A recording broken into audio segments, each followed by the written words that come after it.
Oh, oh,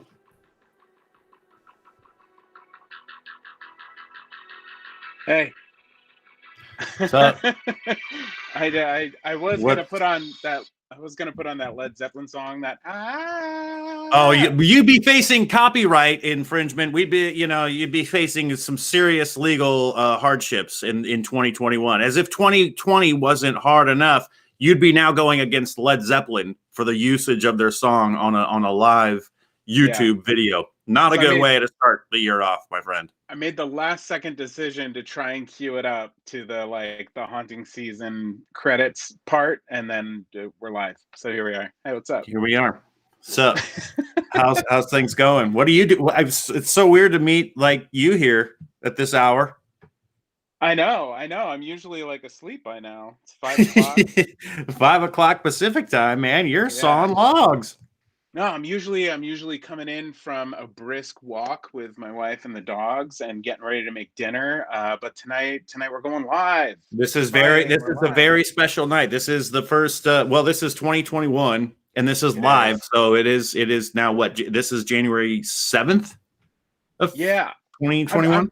I'm I'm not quite sure. I've had all like social media, all TV off for the past couple of weeks. So I'm just assuming things are bright and cheery out there and I mean, happy and going well. everything seems to be going, I mean, smoothly and going well. I mean, 2020 ended, I mean, it's sour and dour and it's gross, but there are some positives that we're looking forward to. And I think the last thing I saw was that Georgia, which I don't want to get all political or anything like that, because the coronavirus is just raging throughout Southern California. Oh my gosh, it's terrible. The one thing is that Georgia won, but everything else, it seems as though we're headed towards like a peaceful the transition for the. Oh yeah, totally normal. Nothing bad happened. Totally normal. Hey, how are your holidays? How are your holidays? The holidays. Well, okay. I'll tell you what. The holidays were quite good. I gotta tell you I figured out. I realized that a turkey dinner is a turkey dinner no matter what. Yeah. No matter what, you can have a 12-pound bird in that oven, but you can also just open your fridge and take a deli slice of Oscar Mayer turkey and then wash that sucker down with some mustard. And you gotta, what is a turkey dinner? What is a turkey dinner? I also realized that I was only suffocating one person with my terrible personality, and that was just my fiance, future wife, Jessica. I didn't have to bring my terrible personality out to other families and out to the world, So it was just here with Jessica. Yeah, likewise. Courtney and I, we baked cookies all day, and I made a whole chicken, and we ate through the holidays. Nice. It was great, and we did probably I think 6 hours of Zoom calls on Christmas Day. It was amazing. We're getting shout outs for our shirts. I don't know if everyone. Oh saw my God, shirt. are you serious? My whole shirt here, Death by pizza. Yeah, I'm lactose intolerant, and pizza is one of my favorite foods. So I thought it was an appropriate shirt. You got Santa Carla. Santa Carla. Yeah, That's it's the Lost Boys. The Lost Boys movie. It says You're death one capital of us, of the world. Yeah, you're one of us. So I got that was actually a little Christmas gift from my future sister-in-law. And I was like totally taken by it. I was like, what the hell? How do you know I love freaking Lost Boys? She knows me. She knows me. That's so amazing. Yeah. I love that. So that's we also put mirrors. I became kind of somewhat of a carpenter for the holiday season. I put up mirrors so it looked like we had a lot of people here. Just for the holiday season, huh? Just for one night. Really was a Christmas Eve kind of Christmas Day sort of thing. So we were like mingling, and I was saying my fiance, we're now facing trouble because she was mingling with other people. If you know, I wasn't comfortable with who she was talking to when we were just in a room full of mirrors. Kevin McAllistered that. Yeah. Hey, well, it's the beginning of 2021. At the beginning of 2020, we didn't even know we were going to be relaunching this show. And then in like September, maybe, or August, we Yeah, I kind of think it got was the probably end of idea of it, summer. and then we just like rammed into it. I feel like I had those 2 weeks off. We had those 2 weeks off, and it felt like an eternity, but it also went by really quickly. And then I started getting like really nostalgic, and like being like, I can't believe haunting season came back. I can't believe how much we did at the end of the year.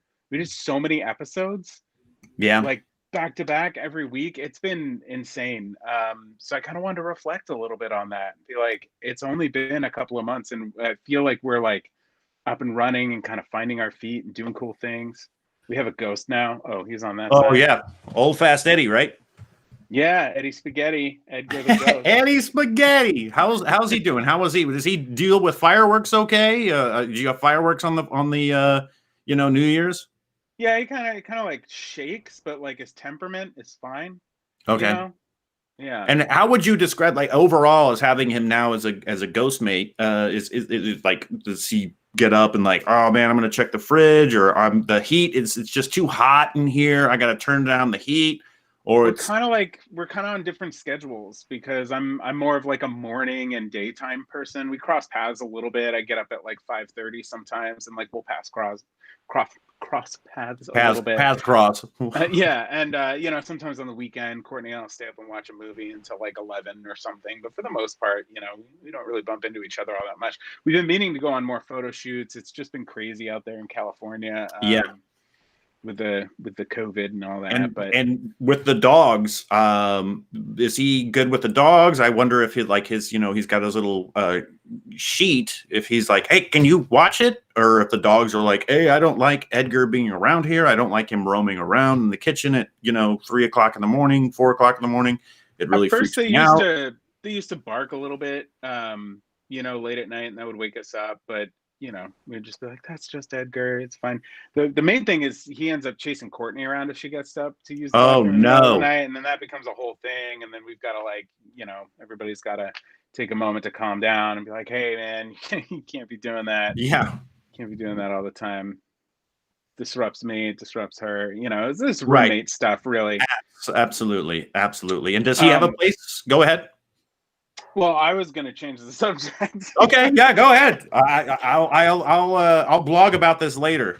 You may have, more questions to be answered in the future. I'm working currently with Edgar on an origin story that will come out at some point this year.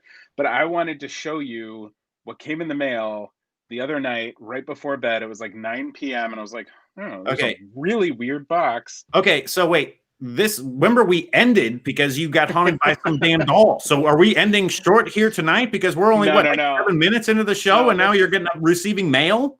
this is a good thing. That thing's still, I'm not quite sure where it is. It keeps ending up in different spots. But no, this is a very good thing.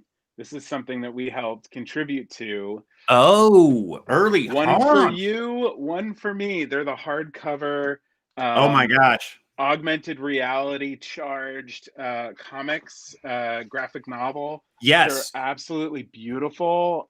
So just one more shout out to Tom Burgess, or TW Burgess, however you want to be credited. But these came, so I'm going to be dropping one off at your house safely in the next couple of weeks. And at the back, if you go to the very last page here, it says in the special thanks, Joshua Sterling Bragg and Cody Dugan at haunting season. How did he spell my name right? CODYDUGAN. Yes. All right. Good man. Good man. Esquire the Third. So just wanted to, kind of bring that whole story to fruition. We actually got copies of it. And That's great. Just the coolest. It's a beautiful book, beautiful comic, beautiful stories, and just going off of classic horror. Yeah, I can't wait. I've invited Tom back anytime he does a project like this because I just think it's the coolest thing. Yeah. So moving along here, I wanted to spend some time tonight talking about our favorite movies, and I wanted to invite back in the guy running the show, our producer Oh my God. Patrick, who we all know as Bubsy. Bubsy, old Bubsy, Bubsy, there he is. Hey, man. No.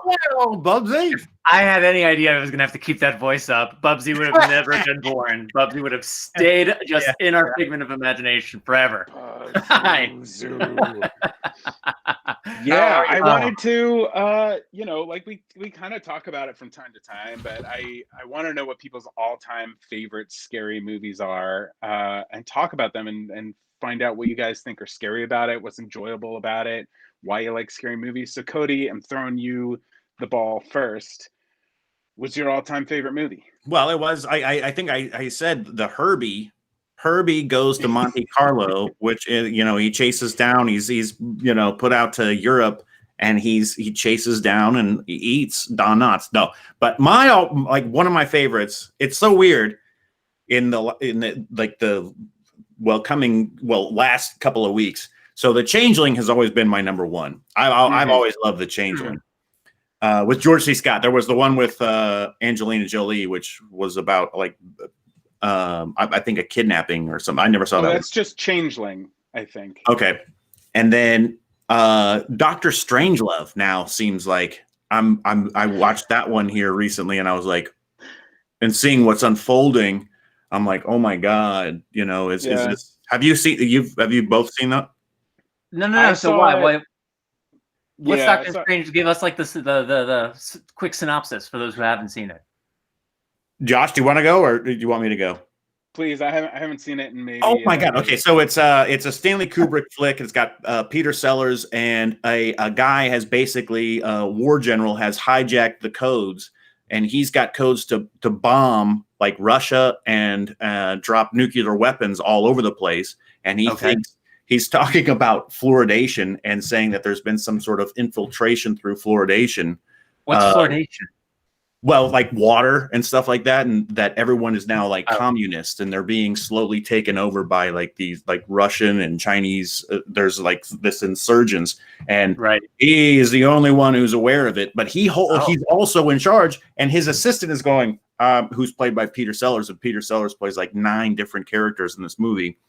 He's going, good sir. He's lost his mind. Basically, his name is Jack D. Ripper. Is the general. Okay. And then his assistant, who's played by Peter Sellers, is like trying to just follow orders, but also realizing like General Jack D. Ripper has completely lost his marbles, and I need to try to bring him back to some sort of reality, so we're not going into some sort of World War III. So it's like a Terminator, like I got to get in there and change the future. Yeah, exactly. But also trying to placate to this maniac. And I'm seeing things unfold now where it's like, oh my gosh, we're in this world where we've got a lunatic madman who's been banned from Twitter, but can still run, you know, nuclear codes. You know, he's in charge of everything. And it's like, what are his, everybody's leaving. So I've got one question for you before I stray us away from politics again. Does art imitate life, or does life imitate art?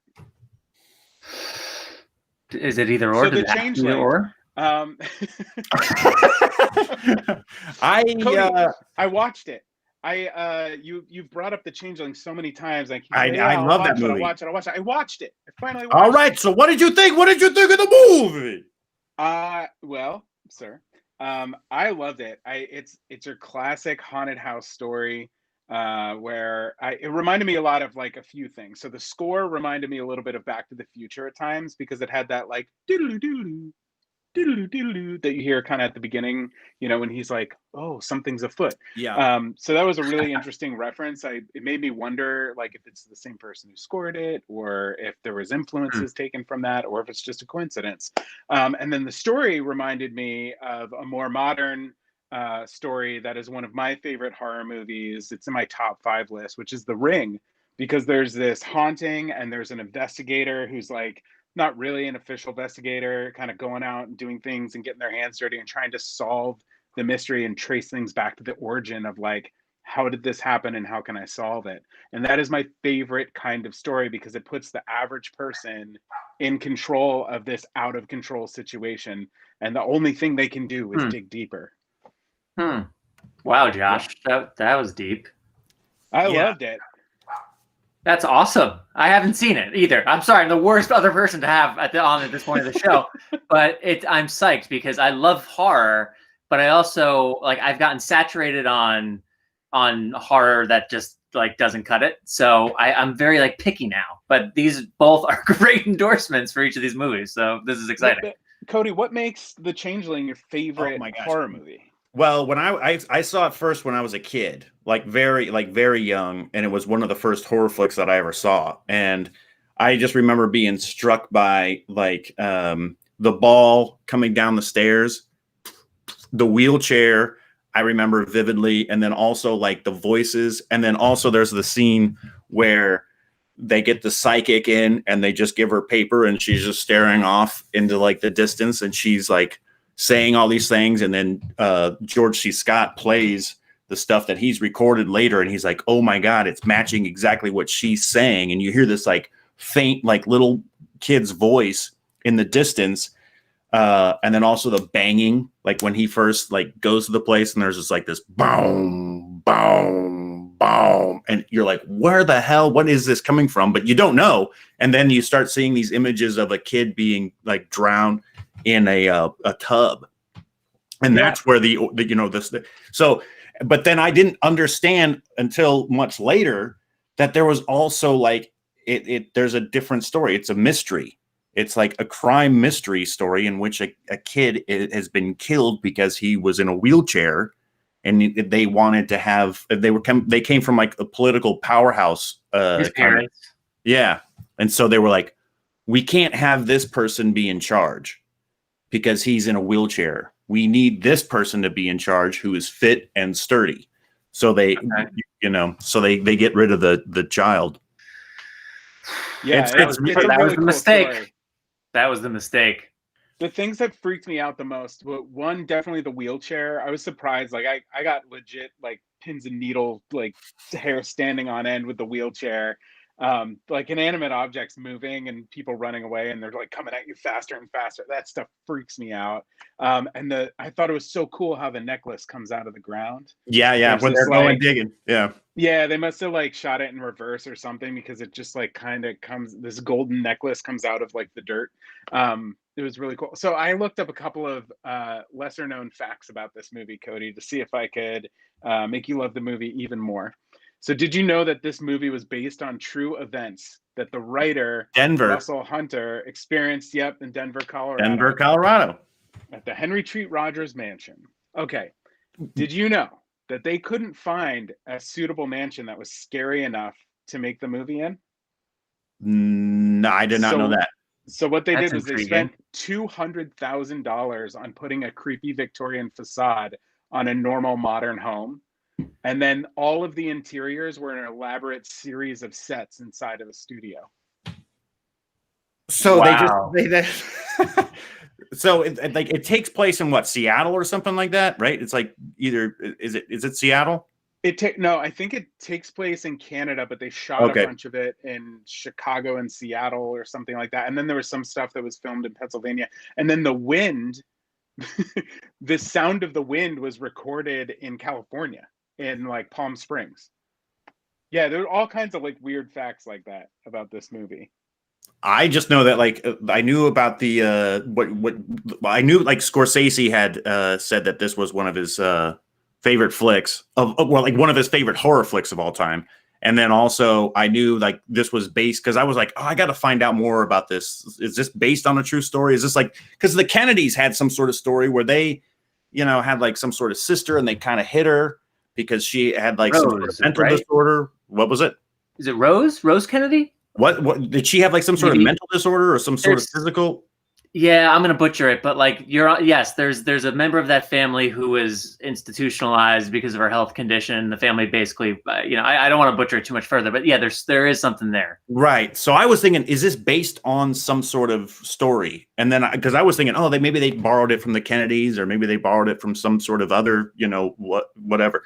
But then to find out that this actually was a house in Denver, Colorado, I was blown away. So what did the guy? What was the real story though? So what did the guy experience that he based the movie on? I don't know, stuff in the movie. I didn't look into it. I just was like, that's cool. Oh. I see. Okay, got it. Also, I should watch the know. movie. Then the question Look will it be up. much better informed. Yeah, we only have so much time here. So Yeah, Cody, we gotta keep rolling. We gotta keep moving. We gotta keep moving. Yeah, Come on, yeah. now next. So Cody, you watched my favorite movie. I watched your The favorite movie. Thing? Now you've watched my Yeah.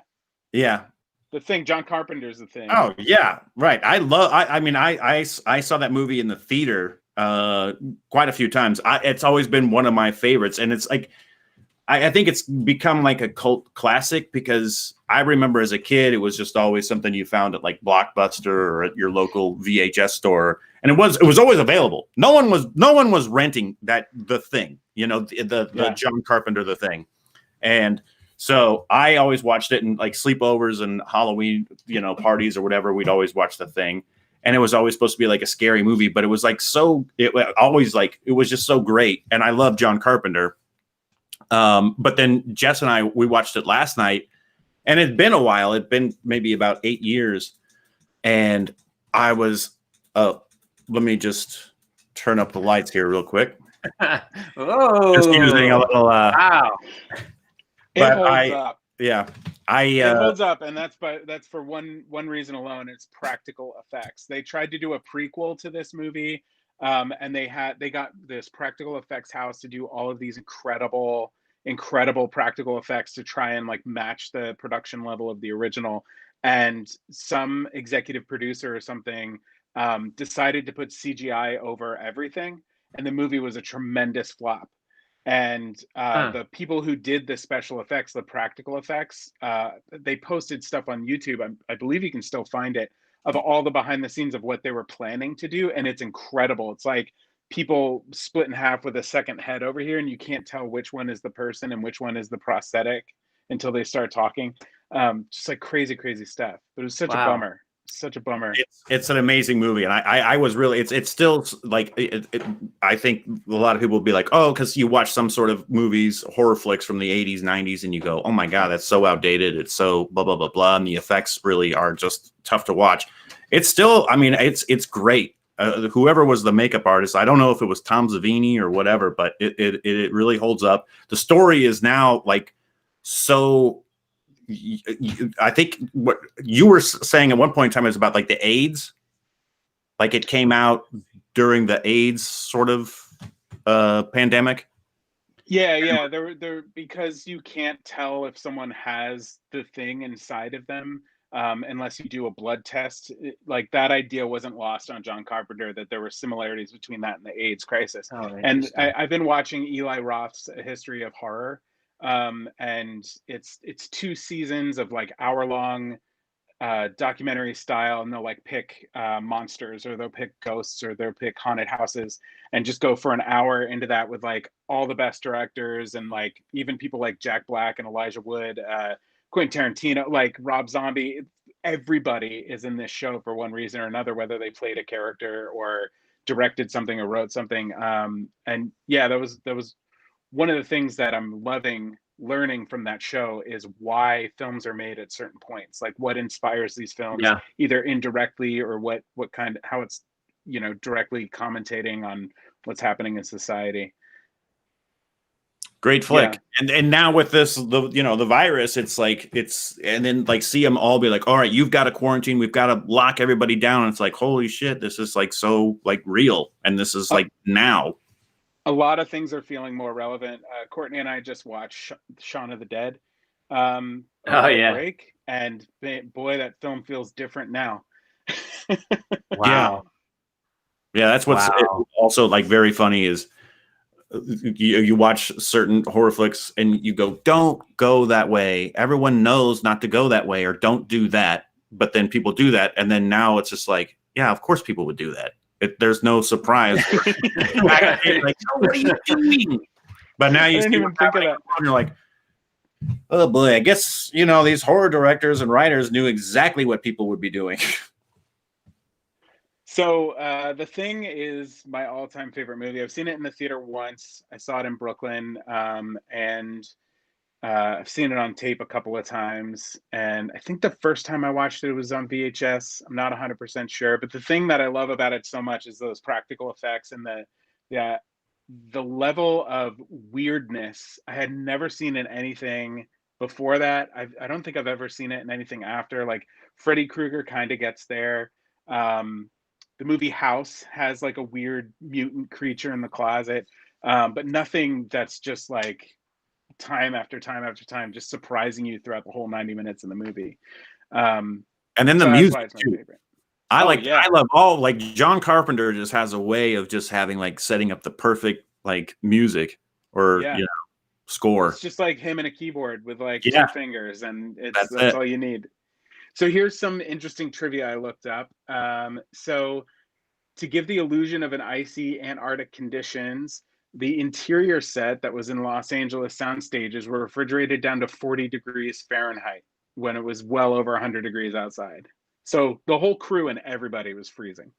Wow. Yikes! Wow. When it came out, people hated it, and it was John Carpenter's Really? like biggest, like, he always got hurt when things didn't do well in the theater, but this one hurt him the most. And he not only lost sleep over this, but he lost jobs. He was signed up for bigger and bigger deals leading up to this with the movie studios, and after it had a tremendous flop, he lost They pulled the all plug. those contracts. Yeah, and his Dang. whole career Wow. redirected. He could be a completely different stature. So is that a blessing or a curse? Because John Carpenter continued to kick ass. Yeah, like what came next?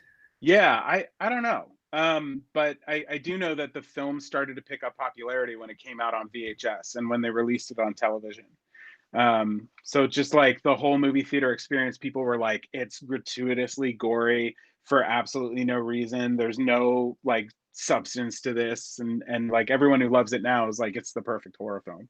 Well, that should be a message to everybody. Is like, hey, if you're told you suck or you stink or whatever, just keep going. Don't Just quit. keep going. Just keep going. And If you're passionate about something, right? Be you, and be willing to be like fail. Like be like okay to fail. So despite the speaking of going on, despite the failure, he considers this the first of his apocalypse trilogy, which includes Prince of Darkness and In the Mouth of Madness, neither of which I've seen or heard of. I don't know either of those films. Do you? I think I remember seeing like movie billboards for them, but those are two I haven't seen. So interestingly, The Thing was 1982, Prince of Darkness was 1987, and In the Mouth of Madness was 1994. And he made a couple of movies in between The Thing and Prince of Darkness, and then again between that and The Mouth of Madness. So it's just kind of interesting, like how that tracked for him in his career too. Yeah, and I think I read something that E.T. came out either the year before or the same year, like a month earlier or something, and that he thinks had part of the reason like people wanted like a wholesome alien, not like a terrifying alien. Interesting. Yeah, I mean that would totally be He did Starman too, right? Yeah, he did 84.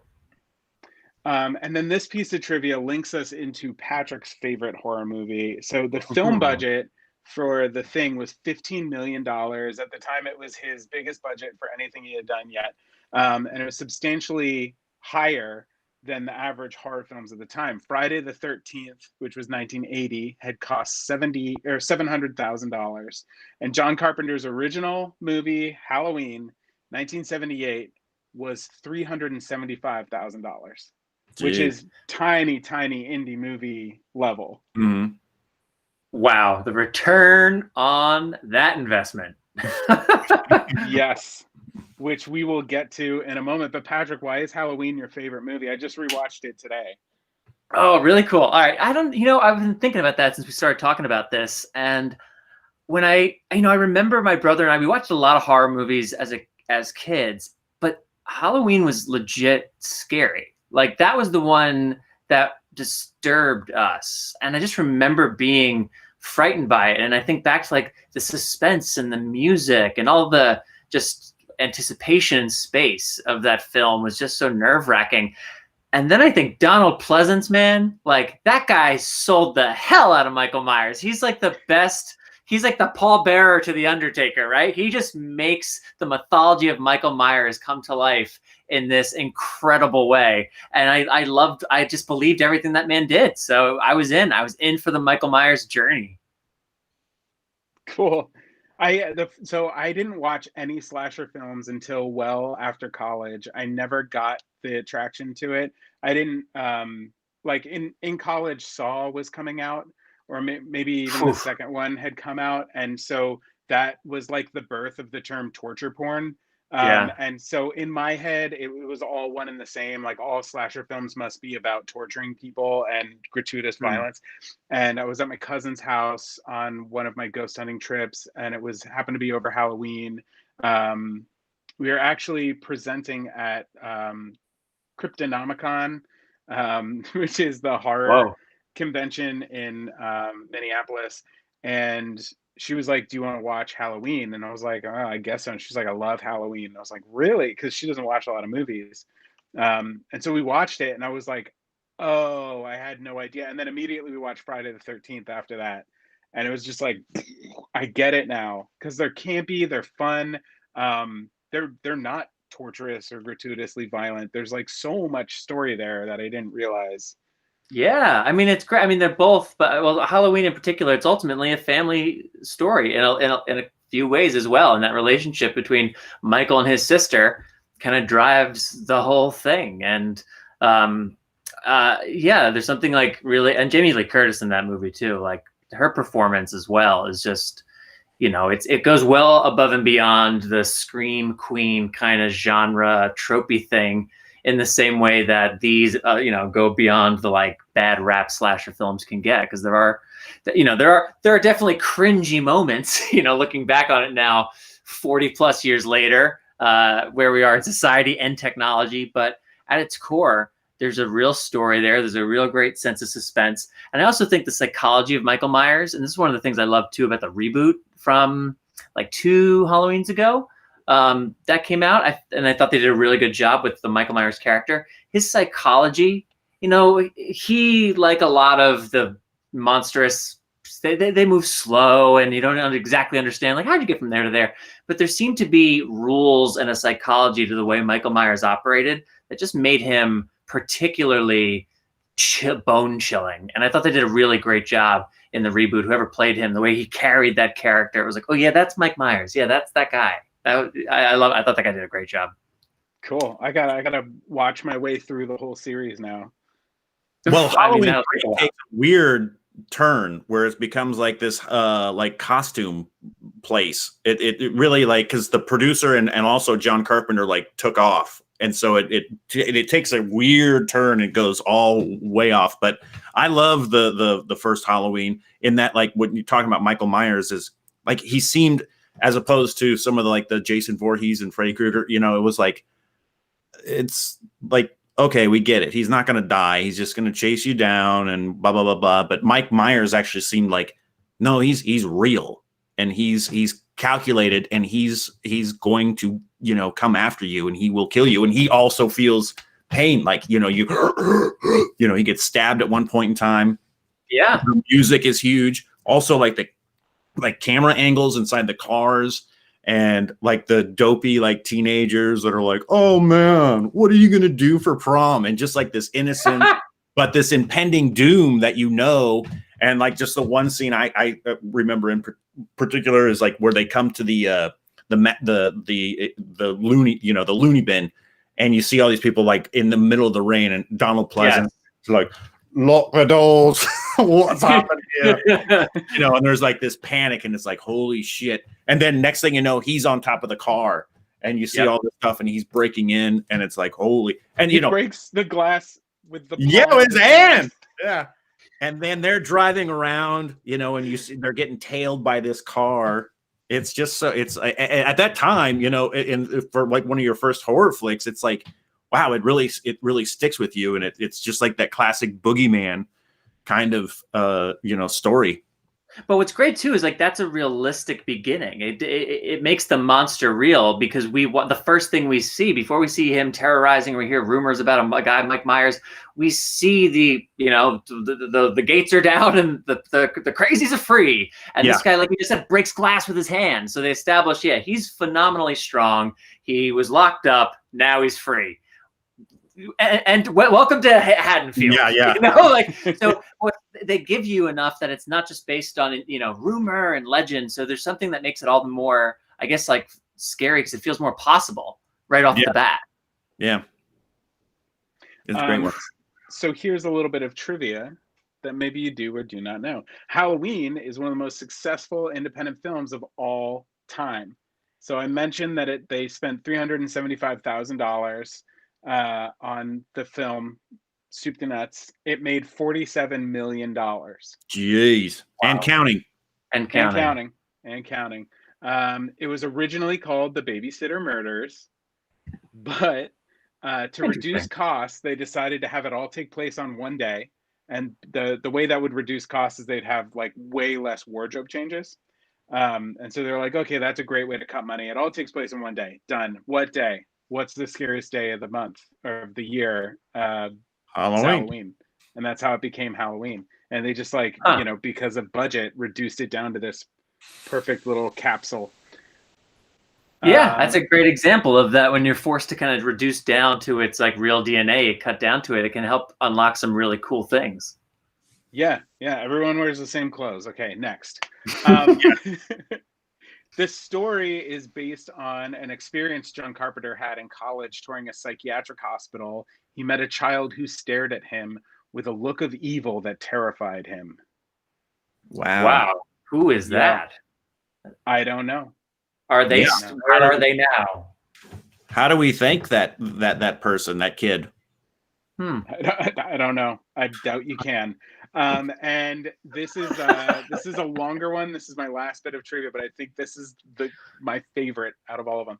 So as the movie was actually shot in early spring in Southern California, as opposed to Illinois in late October, the crew had to buy paper leaves from a decorator and paint them in the desired autumn colors, then scatter them on the film locations. And to save money, after the scene was filmed, the leaves were meticulously collected and reused. So that's what's so funny is I remember watching this and I'd be like, wait a second, why does Illinois in October 31st look so green and lush, but there's leaves all around? You know, like when you watch the trees. Yeah, everything is like palm trees. There's even palm trees in some of the shots. Yeah, it's ridiculous. I never realized that. That is ridiculous. Also, that's the only story anyone ever needs to know about filmmaking. That's it. That's it. Yeah. Independent filmmaking. Because, you know, if it was like big budget, they would just like strip everything that's green and they would just bring, you know. Yeah, well, that's a whole other thing. So we have one more person joining us who's just been kind of sitting and waiting. Colby Crow, our editor, I invited her on because she occasionally, for fun, around the fireside or you know, at parties, will do a tarot card reading. And I thought, you know, it's the beginning of the year. That'd be fun to do, and it'd be fun to do with someone we know. So we got Colby here, and I'm going to start by asking her what her favorite movie is, or scary movie, I should say. Hey, Cole. Hey, guys. Oh my goodness. Okay, so let's start with my. All right. Yeah. So I don't pick favorites very well. I'm a person that kind of loves a lot of things, and so it's hard for me to be like, but this one thing. The only favorite really I have is my favorite movie ever is Finding Nemo. But it's not that scary. I guess it's scary to be lost sometimes. Okay, yeah, for a kid, yes. But you guys named a lot of great ones. Halloween's amazing. The Thing, I love those. I was just thinking about the new ones that came out, especially It Chapter 1 that came out. I forget his name. What is the actor's name? From what? The It?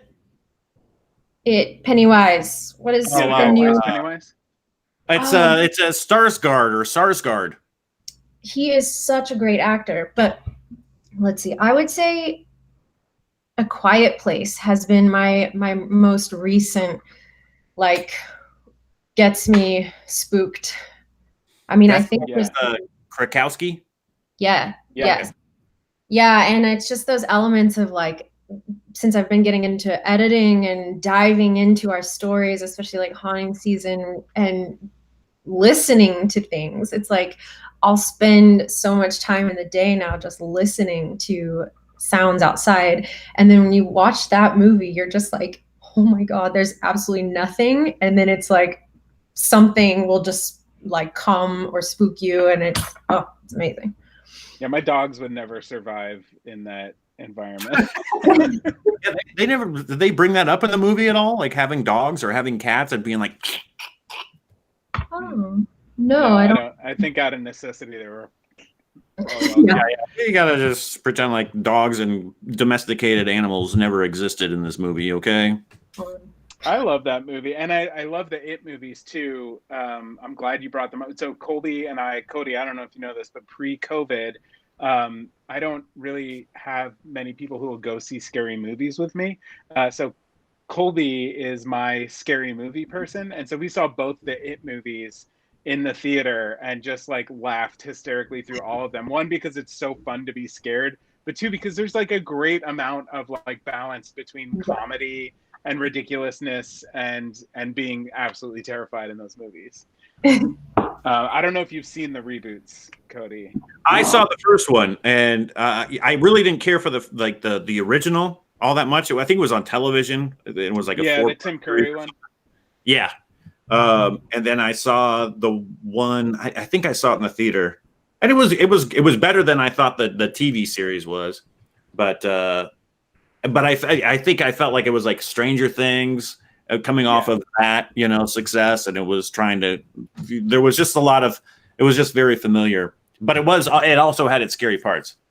Yeah. Yeah, I guess like The Thing. I love how creative that film got with like how many different like in the book there are 39 different forms that it takes, and I think they nailed like 36 of them in between those two movies, which is super cool. I love the idea of like something that can morph and change shapes. Yeah. Colby, what makes A Quiet Place like one of your top favorites? I mean, honestly, like any scary movie, it's the suspense of it all, the realization that, oh my God, if you put yourself in that situation, what would you do? Where would you be? How would you react? Like, I have a huge like nurturing mother instinct that I can't imagine being, spoiler alert if you haven't seen it, close your ears, being in a bathtub trying to be like there with this creature, being a mother about to like birth your child, and it struck my soul. I was like, oh my God. And then having your other kids and just the element of the way the world has gotten so crazy, it's like, that doesn't seem so far away now. So yeah, anything can happen in 2021. Yeah. Oh my gosh, I forgot, Cody, I forgot the one trivia question about the Changeling real quick that I wanted to get your reaction on. They're doing a reboot in 2021. I heard that. I heard like a July they were supposed to be doing it, but who knows if it's happening. Do you have some insider information on it? That's the only thing I know. I just want to know. That's all I have heard too. Is they were talking about it like July 2020, but then it's a new year, and July 2020 is absolutely mayhem. So I'm pretty sure. Does the idea of that make you sick to your stomach or like very excited? We'll have to see who's involved. Yeah. If it's Zac Efron and actually. Well, you'd go with Zac Efron playing George C. Scott's character. He's doing a lot of cool things these days. So here's some trivia. All right. So if it's Shia LaBeouf, I'm not gonna watch it. He's on my shit list. So if it was Jeff Goldblum, I'm watching that.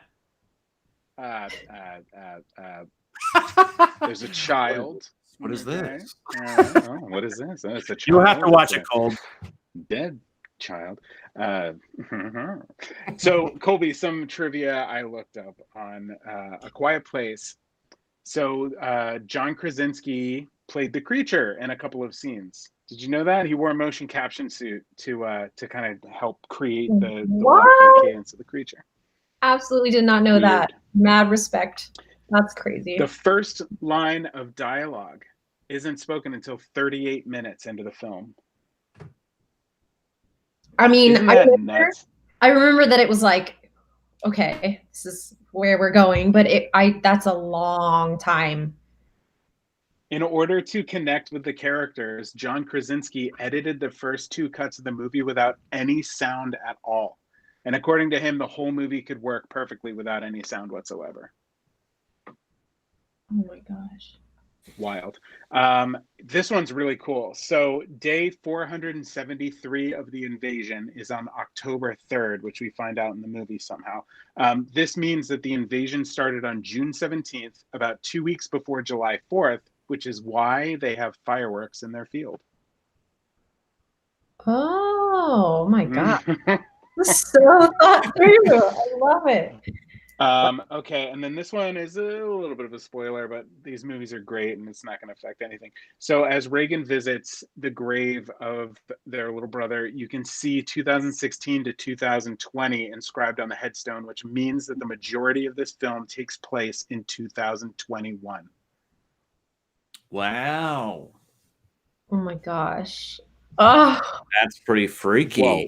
Oh my gosh. That is really freaking. So to just kind of shake off that juju a little bit, Colby, can you do some tarot card readings and we'll just see if we're screwed or not? I don't necessarily really know how tarot card readings work. I just thought it'd be fun. You know, honestly, I'm not a professional. I do this because I love it. It's fun. I actually was going to read a couple of things. These are the 2 decks I have, and I can let who's in a run up? Josh, you'll do one. Cody, you'll do one. Is Patrick doing one? You should do one for Patrick. You should do one for Edgar. Where is he? Edgar. I always Edgar. put him over there, but now my microphone's on this side, so I moved him. Hi, Eddie. He's so great. So yeah, do me first. Me first. Okay, Josh. So I have 2 decks. I'll let you pick. And just for simplicity's sake, we're going to do a 1-card reading because it's going to get through everybody. I'll do the Crow Tarot because of Colby Crow. That's what I was gonna do. Great. Yeah. I guess I'll talk a little. I love animals a lot and nature, and so both of these decks really resonated with me. This one totally jumped out at me. All I saw was like at a market, and I saw the eye. It was just so amazing, and I was like, "What is this? I want it. Is it a card game?" I didn't know what it was, and I literally bought it. Without knowing really what it was. It was just this whole beautiful world of exploration, you know, with animals. And then the Crow Tarot, my name is Colby Crow, and I've always connected to crows in that way, and I think birds are really, really awesome. So Josh, I don't know if you saw, I posted on the stories for haunting season the other day. I found this shop that's like part museum, part shop up in Burbank. It's called like the Bearded Lady or something, and they have literally like, I don't know, 25 or 30 or 50 different kinds of decks there. What? Yeah, I'll send you the info. No, not at all. Wow. Yes, that would be amazing. So, okay, I'm going to ask first, just kind of take a moment to yourself, take a deep breath. And then I wanted to ask if you have a specific question. We're doing a 1-card reading, so if you want to ask something, whatever you feel comfortable with. Okay. Do I say it out loud, or do I like internalize it? You know what? I don't like having strict rules, so if you want to ask personally to yourself, go for it. And then just let me know when you're ready. I'm gonna ask, is it supposed to be like a yes or no question, or is it just like an open? Oh, okay. Will I be creatively fulfilled this year? All right. So, seconds. Take a moment. Sit silently. Think about your question. I'm going to read something really quick that I love that she says. So this is the Crow Tarot by MJ Cullinan. And something that really resonated with me was, I believe that she says this, I believe that we all possess the answers to our life's questions. Everything we need to know is already within us. We only need to tap into those sources. With the use of the tarot cards, we have a direct channel to our higher self. When used correctly, tarot cards are less of a fortune-telling novelty than a useful tool to self-discovery. So I just wanted to like put that out there for everyone first. Just in case you pull the death card or something. Yeah. And really, the death card isn't that bad. It just means like, oh, this is putting something to rest, right? Yeah. It's not like, oh, it's a death sentence. You love the death card? I do. I genuinely do. Because I love change and starting over or something.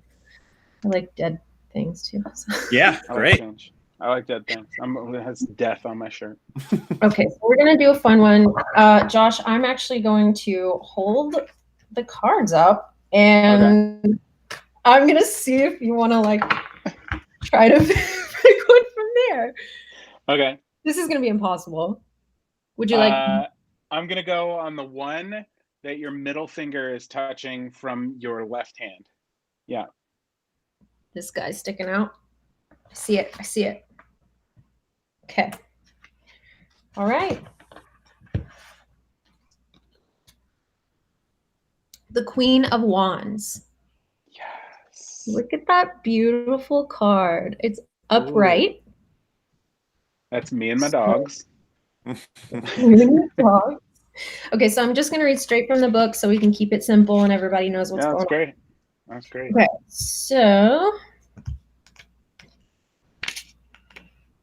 sorry guys, I need some music.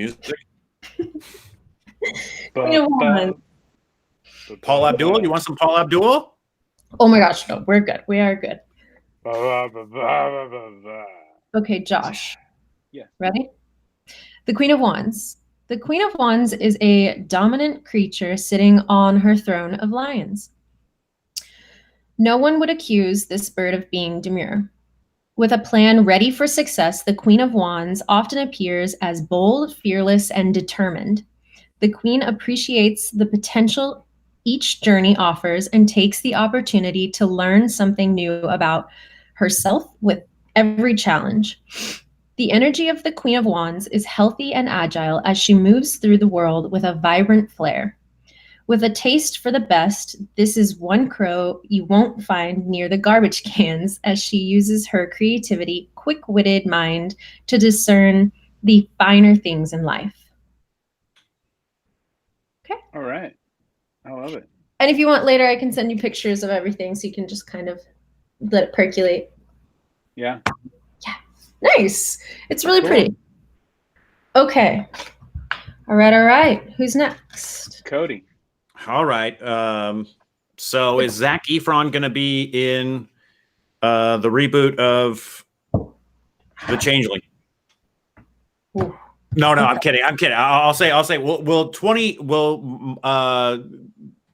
the journey of 2021 be much more happier or be of much more bliss than 2020? Is there much more optimism in 2021 than 2020? The journey, if you will. And I'll go with the spirit. I wanted to go with the crow. Because of your last name, but since Josh stole it, I'll go with the animal. All right. I love both these decks. They're both great. So these, I'm going to give a little backstory too. This isn't a traditional tarot deck. It's more guidance from the animals. So let me shuffle up for you, and then Cody, take a moment, to breathe, sit for your second. Okay. Taking a moment.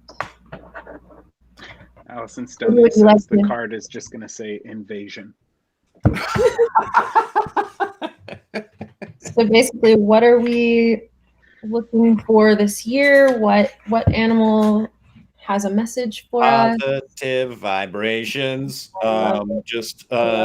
Going head first and going, being fearless and being strong and being hopeful and being accepting and loving and caring and nurturing and going. Okay. So, All right, so I got to pick a card here. if you want, I can pull one. I just kind of want to. But you've got the card. You can see the cards, right? I can see them, but I'm not looking, and I'm going to actually. Okay, I'll go with you. I'm going to let you. This is going to be on you now, Kolbs. All right, I've already saved everything. We're good. Okay. Okay, so this is for Cody's question.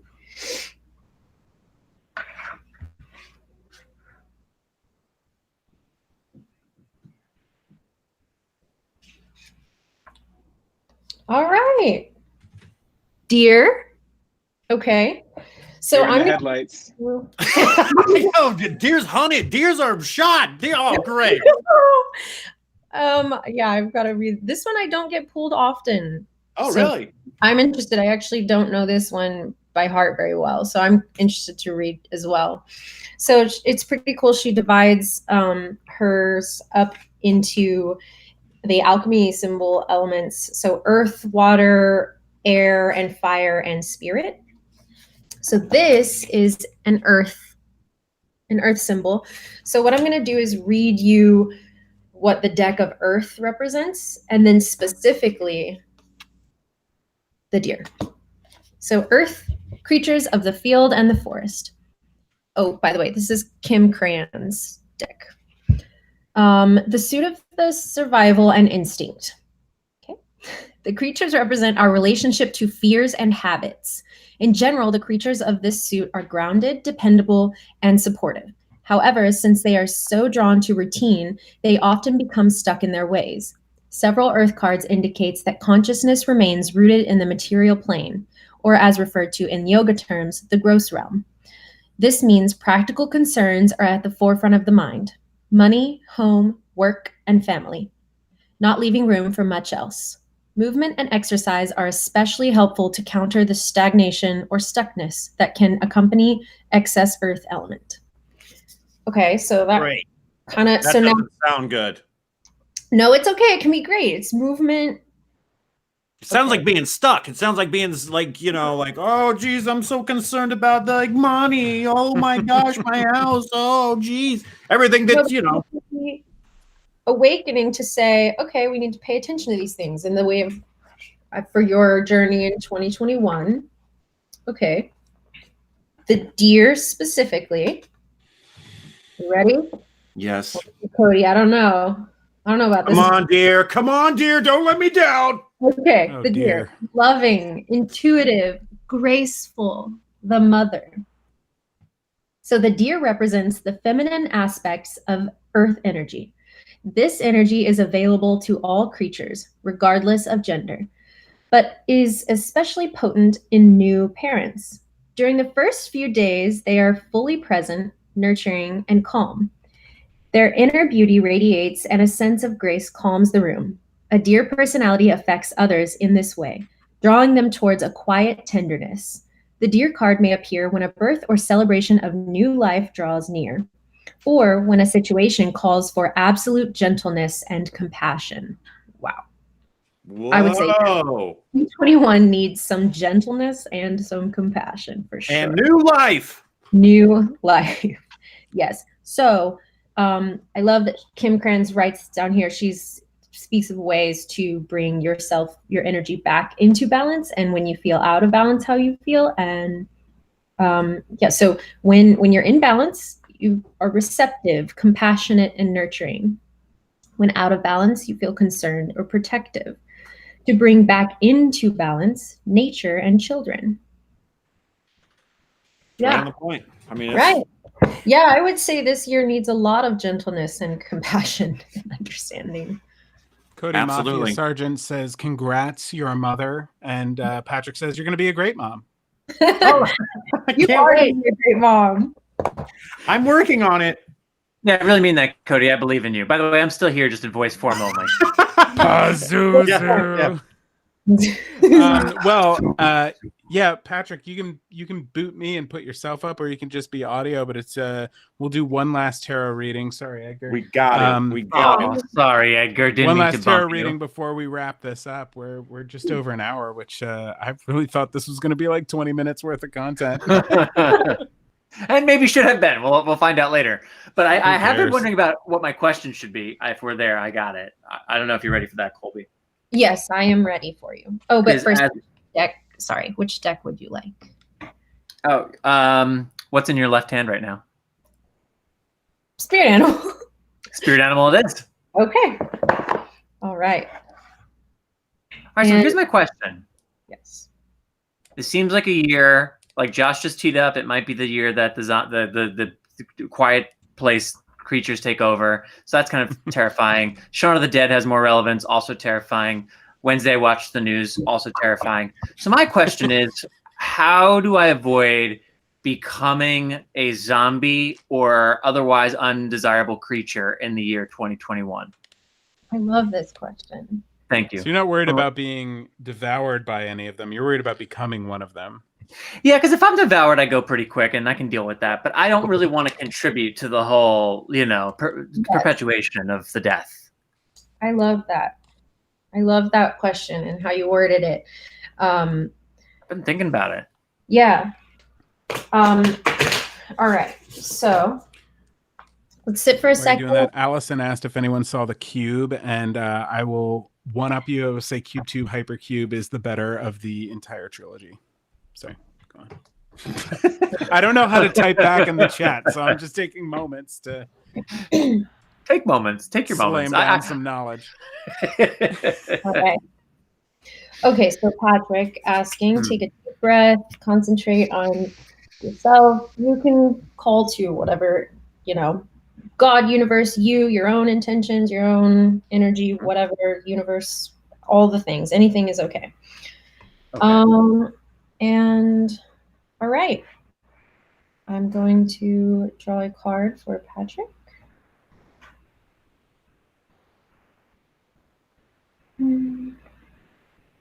Just remember the one we talked about.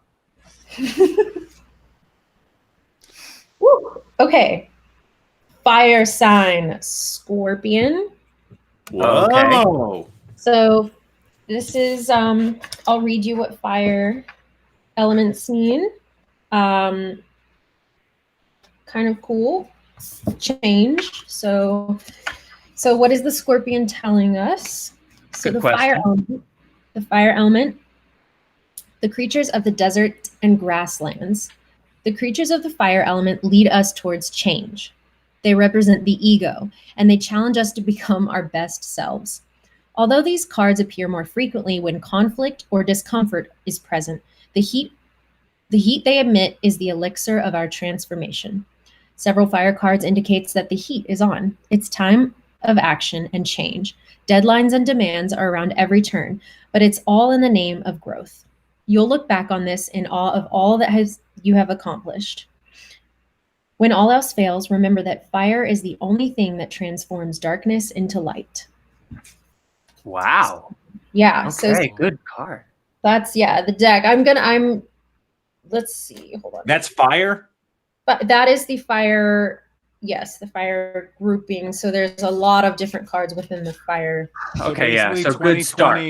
2020 burned us to the ground. Right. Right? And so now we find out what happens next. Wow, good story. Okay. Come on, You- Scorpion. I know, like I got a good feeling about Scorpion. I'm a Scorpio, so I'm going with it. So am I.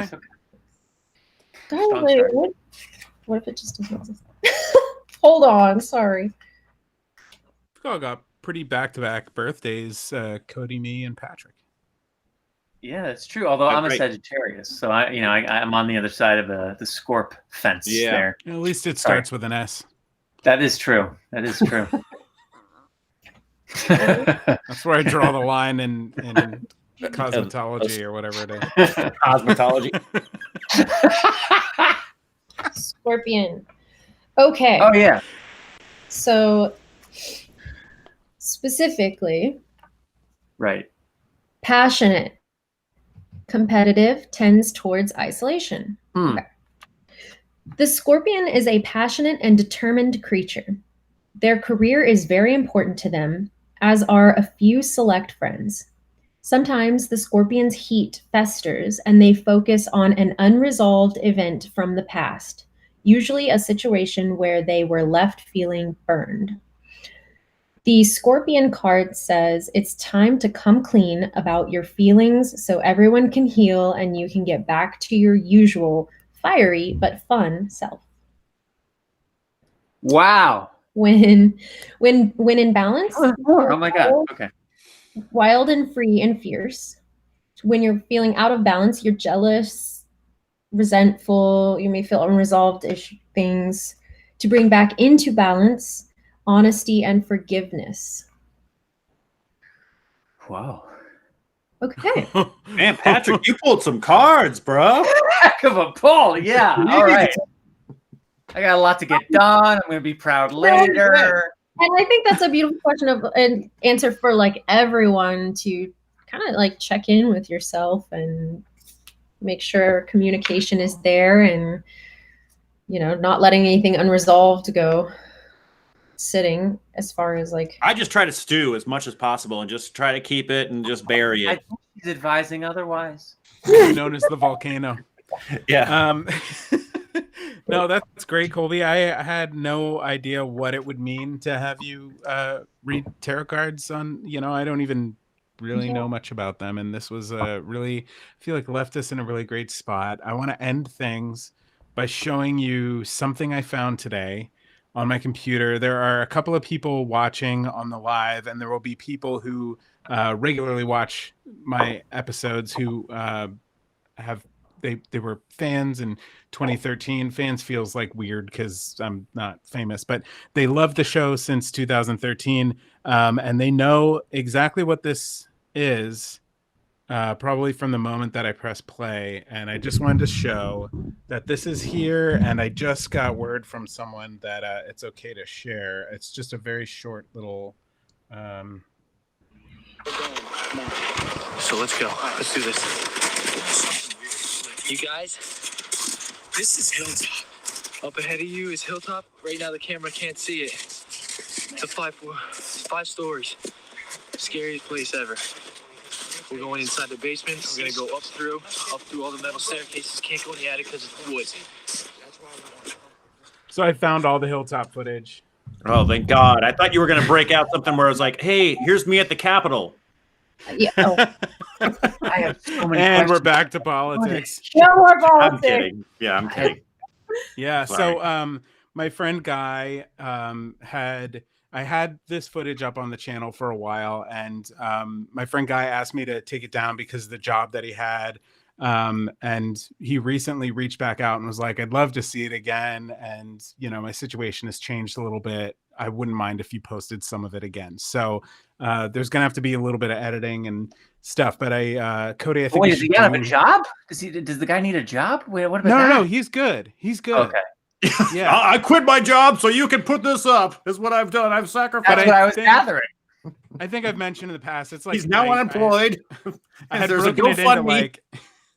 had broken it into like 8 different parts, and they were like, you know, I don't know how long the whole video is. It's like over an hour. So I think we should break it down into the exciting pieces and not just the cursing and looking around. Break it into the exciting pieces. And Cody, I should have you watch it, and we should. Oh my God, I'd love to. Yeah, that would be awesome. Yeah.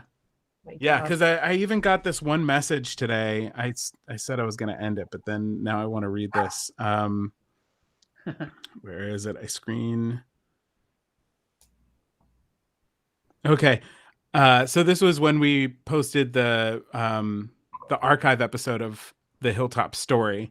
This person, Oreo Transania, commented, literally, I remember years ago when the actual footage of Hilltop was on this channel. I was quite young back then, and I watched it religiously until it got taken down, and I never saw it again. I was convinced that it never existed and that I just imagined it until you confirmed it, that it actually does exist. So, Wow. like, it's coming, Oreo. I can't wait. 2021 already. I love those cards you pulled, Pat. This is everything that had to do with it. Jeez. Guys, this is the way we needed to end this week. Are you kidding? Yeah. Thanks everybody for watching, and thanks for the people who are here live. I've been, reading through the chat, and I appreciate all of you so much. It's been so fun to watch that happening while trying to host a show about literally just scary movies we like. Thanks to Colby and Patrick and Cody and my Death to Pizza shirt, and also to Edgar the Ghost. And we'll see you guys next week. We've got Nuzo Uno, who's the queen of African horror. It's a really awesome episode. I can't wait for you to see it. See ya.